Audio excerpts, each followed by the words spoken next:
coletiva que permaneceu ao longo do tempo e mudou. Então, a diferença relacional está relacionada com histórias interdependentes que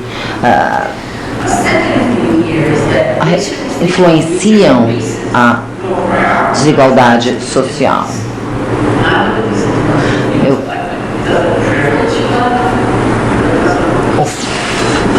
O feminismo negro, ele não une as mulheres negras, mas não apaga o feminismo negro. Por exemplo, eu acho que a solidariedade flexível é uma forma de trabalhar com essa fluidez. Precisamos ser solidários. Bem, deixa eu voltar para esse último slide. Onde a gente está? Esse aqui é o último slide quase. Então, basicamente, são as 3 ideias que eu abordei hoje. Eu gostaria de deixar vocês com uma pergunta. Eu queria saber o que vocês pensam a respeito do Brasil com relação ao que eu falei hoje. Agora, estamos num momento em que a globalização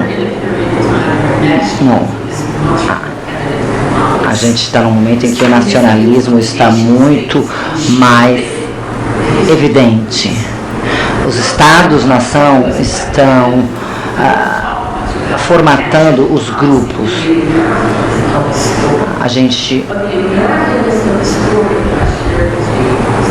O aspecto, os exemplos dos americanos que eu dei para vocês são super importantes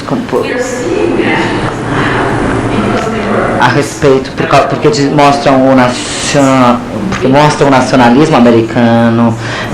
Por exemplo, temos agora grupos ultranacionalistas.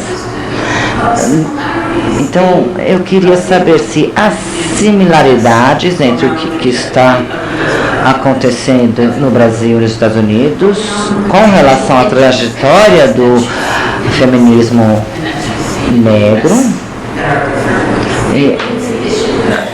Há aspectos da saliência. Eu acho que a história nacional do Brasil é bem mais saliente aqui, em termos do reconhecimento da intersecção entre raça e gênero. E a questão da justiça social. Será que essa ideia vai conseguir ganhar ou vai perder quando a gente olha para o mundo cada vez mais fragmentado? Será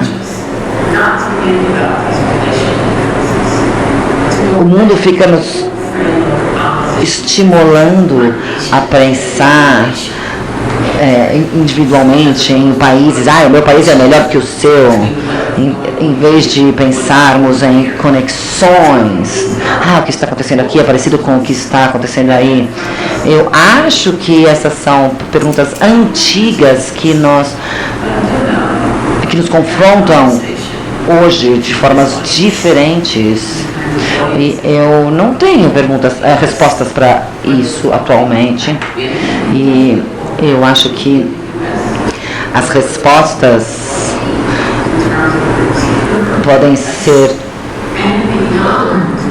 iguais ou diferentes se estivermos aqui ou nos Estados Unidos. Eu não acho que a gente tem que ficar ali na nossa zona de conforto, falando que tudo diz respeito ao indivíduo e o discurso dentro do qual fomos construídos, o que nos o que nos influencia. Então, essa palestra vem num momento em que estou reavaliando tudo. Eu joguei todas essas ideias para vocês e vamos discutir tudo e vamos ver como isso tudo é devolvido para mim. Eu gostaria de agradecer a todos pela paciência. Eu não achei que eu ia ficar aqui em pé falando, tanto eu fiquei com medo de que se eu ficasse sentada falando, eu fosse dormir, o que é algo que realmente acontece e dá muita vergonha. Eu espero que as minhas duas colegas vão nos animar. Eu acho que seria ótimo se vocês simplesmente levantassem e dessem um abraço uns nos outros de novo. Abraça uma pessoa diferente, tá? Dessa vez.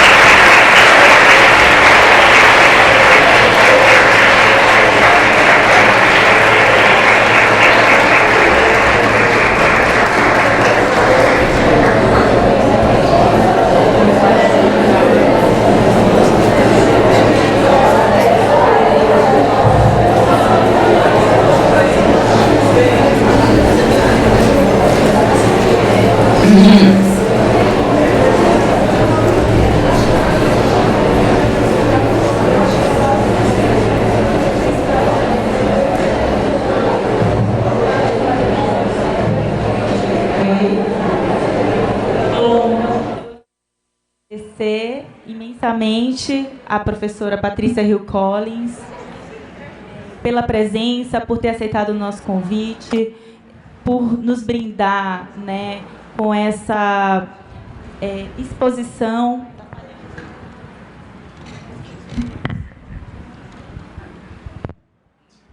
Opa! Bom, professora Patrícia, nós gostaríamos mais uma vez de agradecê-la, né, imensamente pela presença, pelo aceite, pela disponibilidade para estar com a gente, fazendo essa conversa sobre questões tão importantes, né, por nos brindar com uma exposição que traz ferramentas teóricas, instrumentais, né, para a luta protagonizada pelas mulheres negras em nosso país, particularmente no momento em que as conjunturas políticas, né, dos Estados Unidos e do Brasil parecem se aproximar. Entendo que esse é um momento muito oportuno para essa troca, né? Bom, então eu vou passar de pronto a palavra para a professora doutora Eunice Prudente, agradecendo mais uma vez o aceite pelo convite. Professora, fique à vontade.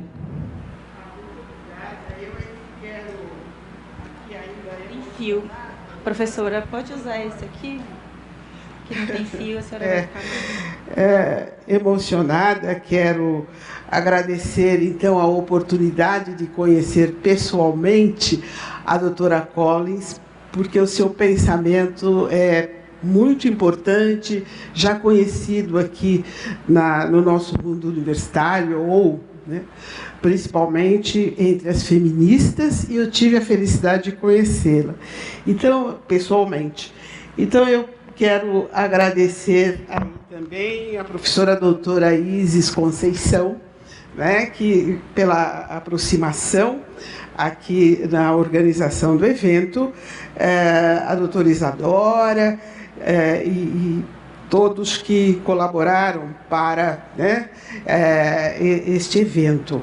Então, vejam, é muito rica, naturalmente, a fala, as contribuições da professora Collins. Ela se refere ao norte da América e observem que é justamente onde ocorreu a revolução contra o colonialismo.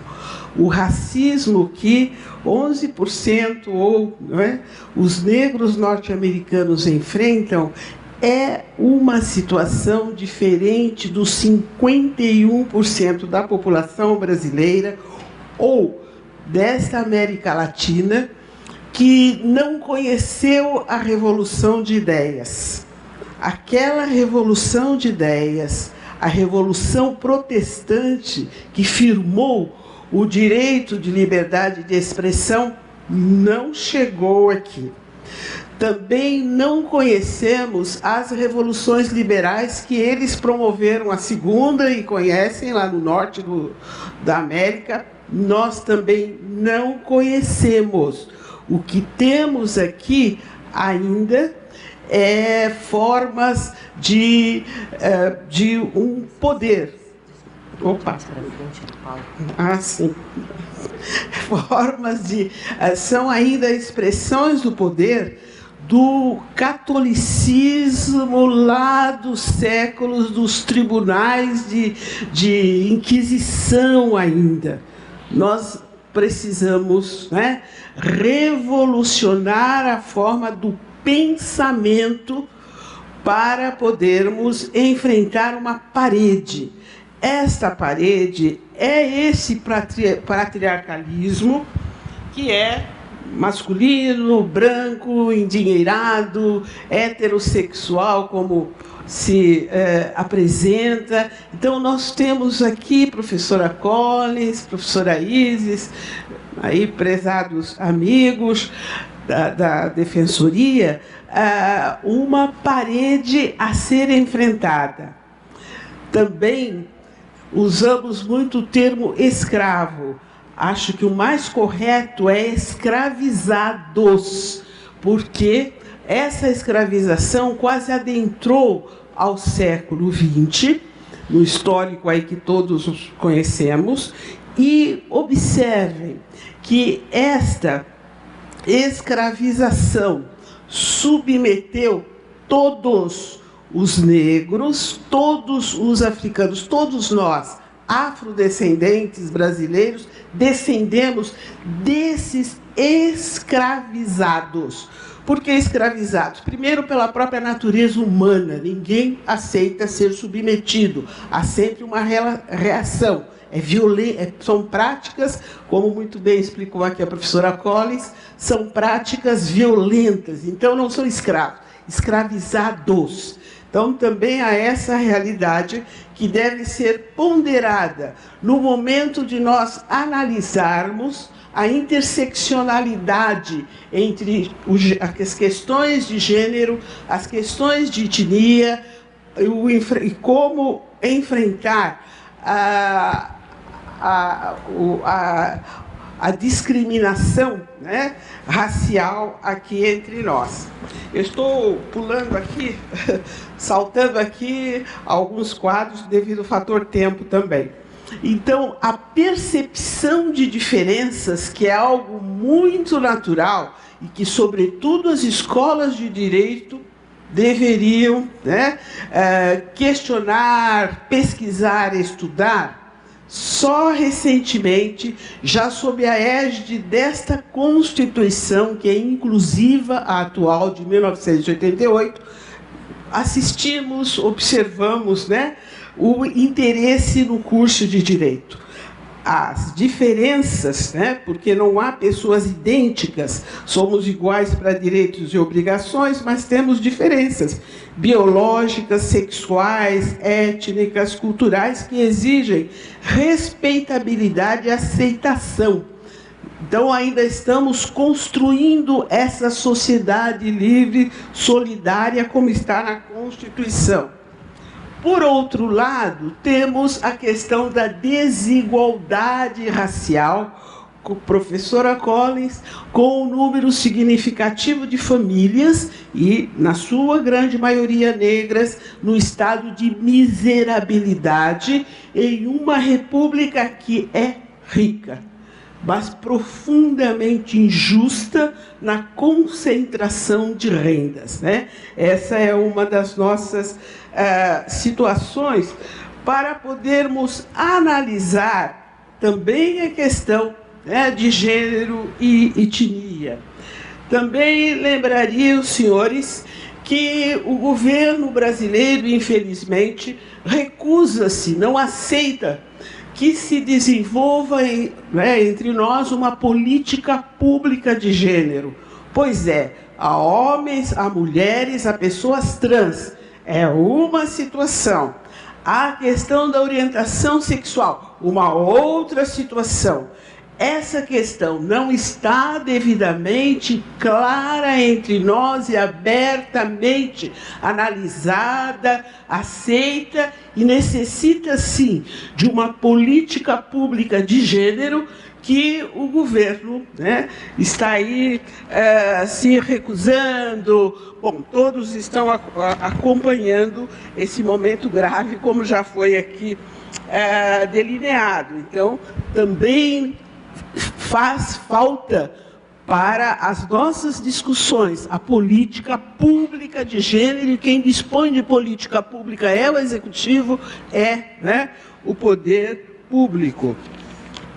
Também, senhores, lembraria a nossa grande conquista, que é esta Constituição de 1988, que vai tomar os direitos humanos tão romanceados como direitos fundamentais. Isso é sério, é técnico, porque se são fundamentais, são indisponíveis, invioláveis, a despeito das violações assistidas, interdependentes e complementares, eles são indivisíveis. O ser humano deve ser visto como ele é, né, por completo, ele é concreto, ele tem necessidades para ser e para sobreviver. Então, há direitos individuais, as liberdades tradicionais, mas há os direitos sociais, há os direitos coletivos, há a necessidade de um meio ambiente equilibrado. E acompanhem a política atual do nosso governo a respeito do meio ambiente, né? Não é o momento de analisar isto, mas faz parte aqui. Então, nós temos já uma Constituição, e observem que ela é conquistada a partir de uma ação firme e conjunta dos movimentos sociais. É muito importante que esses 51% da população brasileira, que são os negros, tenham sempre a consciência de que a nossa cidadania, o exercício dos nossos direitos, adveio de ações políticas dos movimentos negros.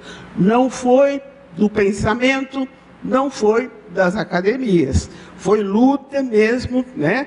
E os movimentos sociais, unidos contra essa ditadura militar, né, que durou aí quase 2 décadas, né, foi que construíram esta Constituição atual, que é inclusiva. E aí, né, temos também que pensar um pouco como é essa interseccionalidade aqui entre nós, né? Então, vejam, a violência na escravização durante 400 anos, são os primeiros séculos dessa república, banalizou entre nós, brasileiros, mas ao que parece aí por toda a América Latina, a questão, né, as ações de violência. Há sim que se fazer um estudo sobre esse entrelaçamento de questões étnicas de gênero, porque são 400 anos de escravização, como muito bem já foi analisado aqui hoje. É a anulação do outro, é retirar do outro, coibir o direito de ser pessoa, ser humano. Muito diferente daquele instituto da escravidão, do mundo antigo, do direito romano. Não. Esta ocorrência desses séculos, né, onde o sistema socioeconômico capitalista mercantil chegou à industrialização, dependeu, sem dúvida alguma, do sangue negro, né, e desta escravização aqui nas Américas. Também, para chegar aqui à questão do nosso feminismo, observem a coibição legal, está no nosso direito, da formação do núcleo social básico, a família, para esses negros, para esses escravizados, para esses afrodescendentes. Na atualidade, o nosso direito civil, com base principalmente na Constituição Inclusiva, dispõe, professora Colles, de famílias, mas isso não ocorria antes. A única família que o direito brasileiro conhecia era a casamentária. E esta família, esse núcleo social básico, foi coibido a muitos brasileiros, ou seja, durante esses séculos de escravização. Isso traz consequências e me faz pensar se o Brasil teve uma elite. Ninguém pensou nisso antes, que isso não ia dar certo? É um pensamento.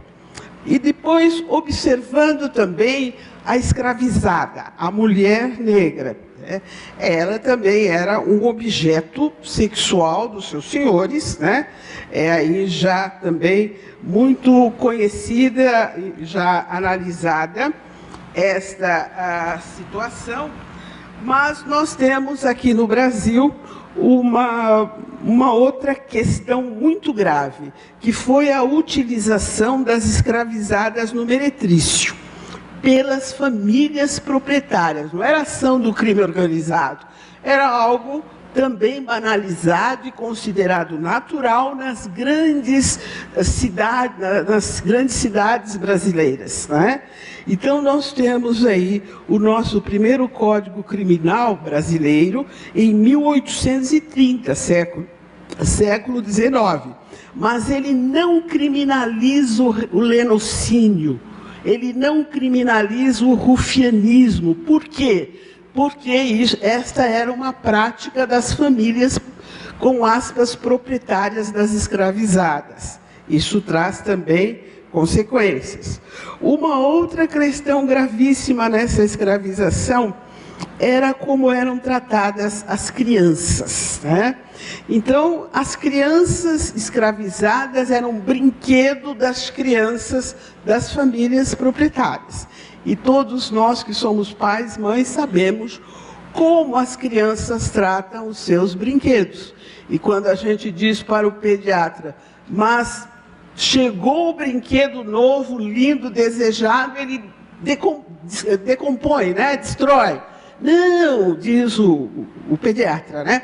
Não, mas isso é próprio, é o desenvolvimento das crianças. É assim que elas tratam os seus brinquedos.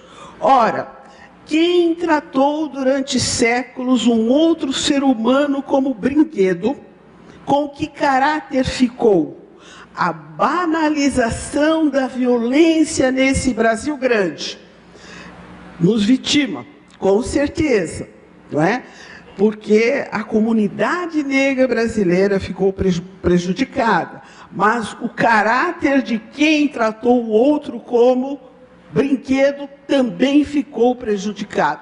Daí a conclusão, né, que houve uma banalização da violência entre nós. Professora Colles, um sinal na história do Brasil que uma vila está tornando-se uma cidade é a existência do Pelourinho. É um tronco na principal praça da cidade, onde acusados eram amarrados, açoitados ou sofriam a pena de morte. Quem era este acusado, que hoje é o suspeito? Os negros, né? Então, quando a gente pensa, estuda as cidades, o sinal como começa é uma igrejinha e o Pelourinho, mas nesse sentido sempre, né? Também podemos lembrar aqui rapidamente as práticas abortivas. O Estado brasileiro nunca se interessou pelo assunto ou ouviu as mulheres, apenas criminalizou. Então, nós temos no Brasil hoje práticas abortivas violentas, porque as mulheres brasileiras não têm acesso à informação. O Estado brasileiro apenas criminalizou. Então, agora buscamos construir uma outra convivência. Obviamente, ninguém é a favor do aborto, mas, né, nós temos situações aí peculiares e cabe à sociedade politicamente organizada, ao Estado, assumir e cuidar do assunto, e é preciso ouvir as mulheres. Se quer, né, este direito nós, brasileiras, alcançamos. Então, como, tirando aqui já algumas consequências, né? A banalização da violência, a inexistência de uma elite com uma visão econômica, porque só se enxerga a propriedade minha hoje, né? Então, nós temos, né, aí, com aspas, como dizem os analistas, os donos do poder. A banalização da tortura, né? Aí também é uma realidade entre nós, o desrespeito ao trabalhador doméstico, que na sua maioria ainda no Brasil são mulheres, e são as mulheres negras. Por quê? É o After Day, falando um pouco de inglês aqui, o After Day do 13 de maio. A mulher negra sequer percebe que agora é uma mulher livre, ela será a empregada doméstica das famílias que lhe escravizavam. Esse trabalhador doméstico, essa trabalhadora doméstica, somente conquista os direitos sociais, 100 anos depois de 1888, com o advento da Constituição de 1988, e ainda há correções a fazer, FGTS, né, e etc. Também uma prática bastante presente entre nós de discriminação racial com a invisibilidade do negro. Difícil até, agora não, já conseguimos a criminalização da discriminação racial, mas e a invisibilidade? Então, passamos por instituições e ambientes onde os 51% da população não estão presentes. Invisível, principalmente, a mulher negra, né? A nossa formação histórica, cultural, não tem contribuído para a igualdade. Depois deixo os quadros aí para quem quiser conhecer melhor. Vou aqui passar para assuntos finais aqui.